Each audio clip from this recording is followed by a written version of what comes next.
What's up, everybody? Blake the Scholar of Magic. Welcome to the top 5 cards for Donatello the Brains and Raphael the Muscle. Let's get into it. Like and subscribe. Our first Ninja Turtle hero will be creating tokens. Donatello the Brains. 2 generic, 1 blue. Legendary creature, mutant Ninja Turtle. If 1 or more tokens would be created on your control, those tokens plus a mutagen token are created instead. Partner, character select. You can have 2 commanders if both have this ability. I always thought there'd be more to the ooze. So what will Donatello do, which is really great, is it just creates value in general. You're going to be creating an additional token upon each token that you create in general. So if I create a treasure token, I'm going to create a mutagen token. So you're already getting value of just being able to expend your mana for basically sacrificing a mutagen token to put a 1/1 counter on a target creature, activate only as a sorcery. That's good in general. Then you're also going to be able to get into some really nice synergies with affinity. So cards that are reduced or improvised, that you can actually start paying the cost of spells by tapping artifacts of any kind. So you have improvised, affinity. You can sacrifice tokens too.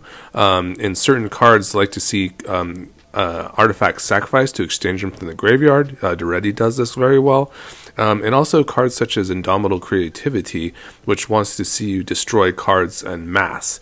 And we'll get to that after we see Raphael. So let's get to Raphael the Muscle. Raphael the Muscle. A 5-costed legendary creature, human Ninja Turtle.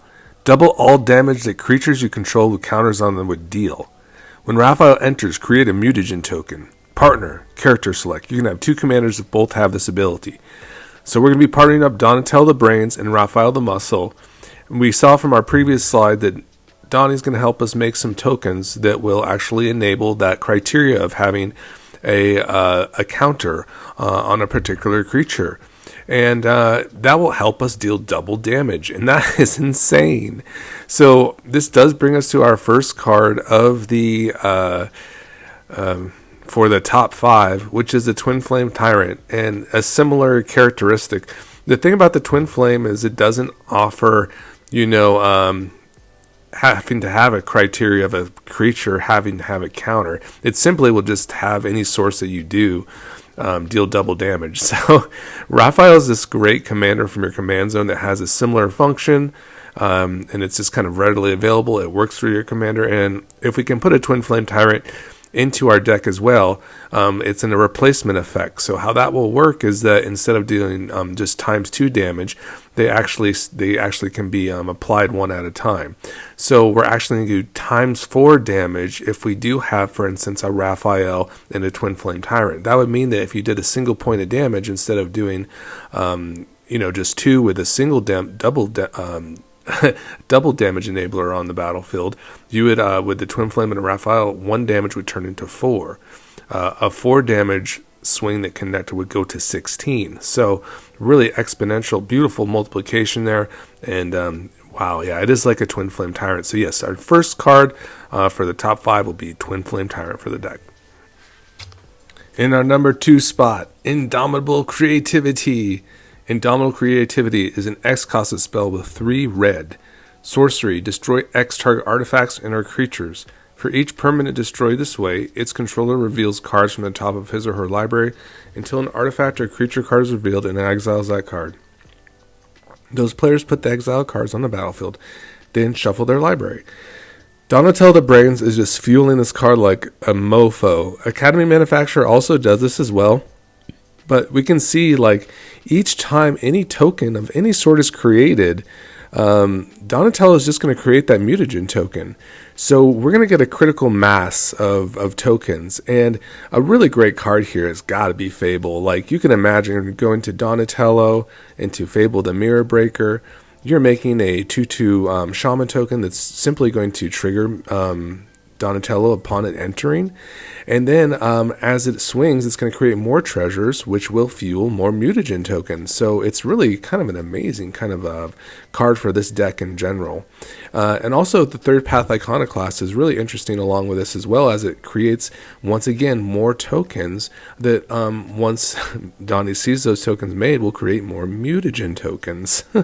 So very interesting, like, honestly, off the radar, like, is Donatello the most busted card? Like, it's kind of like has a Academy Manufacturer vibes, but it has like another layer of just like it's any token is going to make these mutagen tokens. And if you have like, 9 mana available somehow with like an Indomitable Creativity, and you're going to have like 6 of those tokens sitting around, you're simply going to destroy those mutagen tokens in favor of some actual creature and artifact permanents to hit your board. And that's a huge haymaker. So Indomitable Creativity's got to be in number 2 spot so far. Alert! Alert! A 2 mana draw 4 has just entered the building. Quantum Riddler, more like freaking Riddler Blidler. Krang Mastermind. 6 generic, 2 blue. Affinity for artifacts. This spell costs 1 less to cast for each artifact you control. Ha! We know how this goes. We've seen Thought Monitor before. This is basically just, a 2 mana draw 4. You're going to be gassing out because you're going to be playing so many low to the ground artifact cards. And you're simply going to be playing this for 2 mana and re-gassing to 4 cards. It's unbelievable. Krang gets 1/0 for each other artifact you control. What a bomb.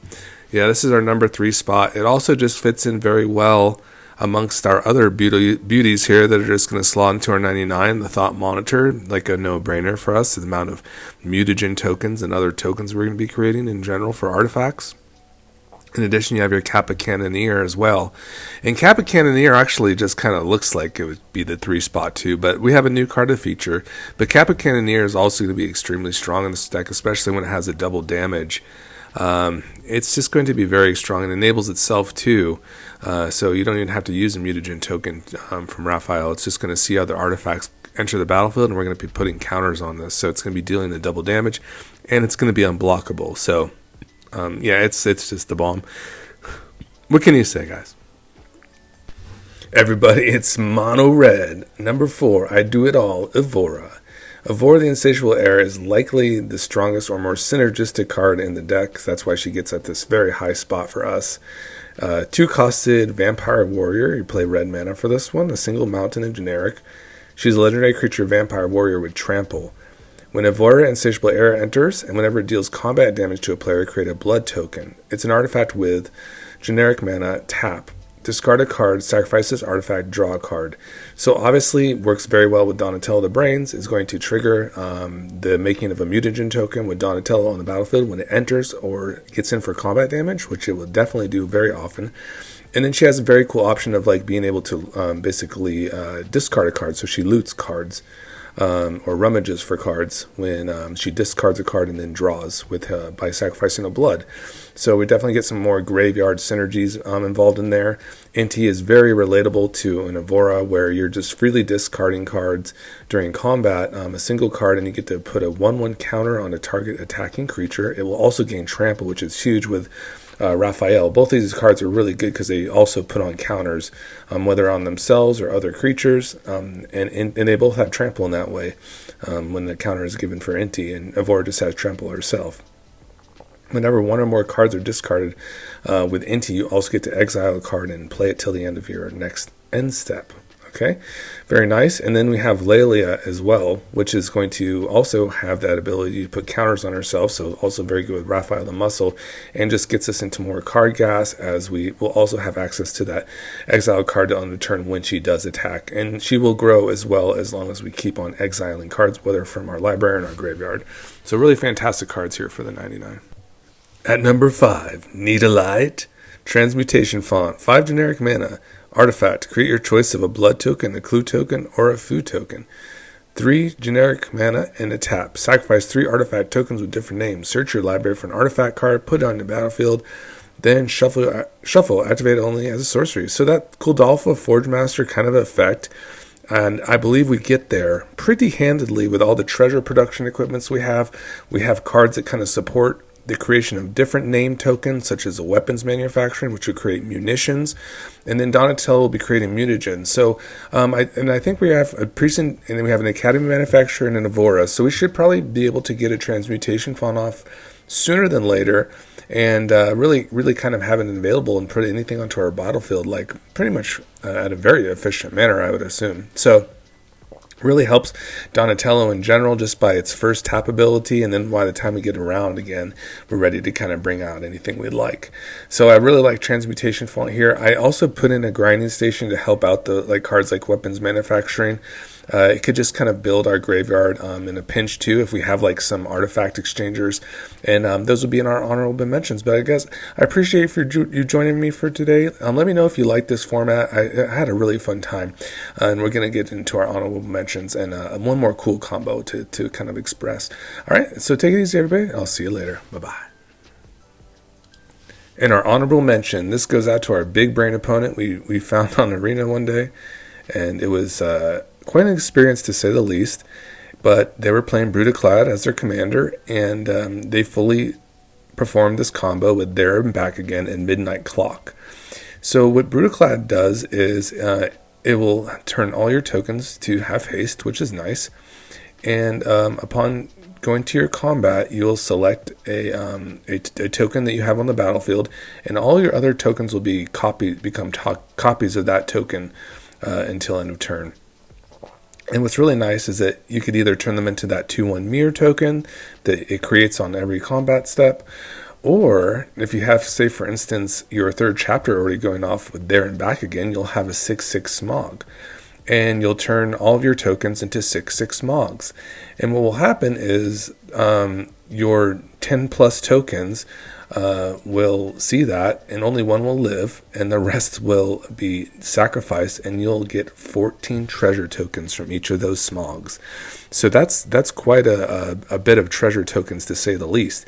So the combo is that you basically create about 140 treasure tokens off your There and Back Again and your Smogs dying, and then you have a card such as Midnight Clock, where you're able to basically sink in your treasure mana and basically just have an incredible turn, where it's just, and if you were doing time lock stuff, then you could really lock the game up. But we're not going to be doing that. We're just going to be getting a lot of value and, really trying to pop off, and maybe your opponents will concede at that point because they're just like, oh my God, this is like, this person has like an endless amount of value and it's just like not stopping. And then that really is kind of the goal of that particular combo. So thanks for that big brain opponent. You guys are the best. Keep rocking and grinding out your favorite commanders. It really helps out everybody, and really it makes the game more exciting. So once again, thanks for joining me today, and let me know. Let me know what you thought about this. It was really fun. Bye-bye.